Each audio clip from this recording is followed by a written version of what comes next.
Cadê o microfone? O microfone. Então, de costurar, olha, eu podia até ensinar, mas eu não estou publicita. Um dia eu estava lembrando, uma comadre minha. Olha, fiquei, não que eu goste dela. 20 anos eu levei já, tá vendo? Tava aqui com a minha memória, né? Dá saudade, né? Não, não é saudade. Não é lembrando, né? Você lembrar? Olha, eu não lembrar pra esquecer. Uma mulher que não vai. A mãe dela, deu uma velha, deve ter uns 100 anos. Mas não tem 20 anos, não vejo? Deve ter morrido.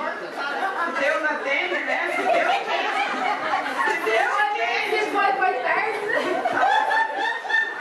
Então, mas eu estava pensando, será que está morrendo? Será que está viva? Estou aqui mesmo, matutando aqui minha cabeça. Não sei, o que foi pegar a gente? Uma gente que sumiu. Por quê? Foi muito saudade, né? Saudade de nada. Era uma gente ruim. O que será, meu Deus? Pode ser, professor? Nem pra nós. Boa noite, dona Doroteia, tá? Doroteia? Dona Doroteia? Você quer com ela? Eu tenho que entregar um telegrama pra dona Doroteia. Ixi, Doroteia, dona Doroteia, telefone. Tem letra.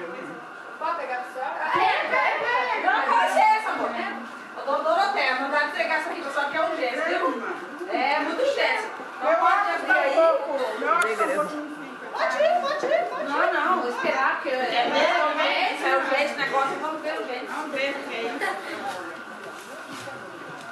A Doroteia tá dando ordem. Ai, o óculos, para. Tá sem perna. Tá sem perna, Doroteia. Doroteia tá sem perna, dona Doroteia. Não, caiu o óculos. Meu Deus.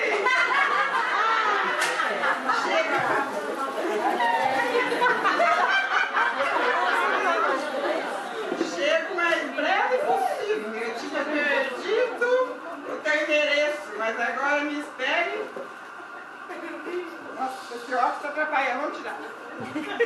Achei. Fica na chave, acha o endereço. Abraços, amados. Comadre chique só. Ah, meu Deus. Aquela tarde, tava lá, Ai, que coincidência! tomara que não seja logo, né? Que deixa pro mês que vem, pelo amor. Não, mês que vem, amor. Tô pensando, cabeça morta, não.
Perdi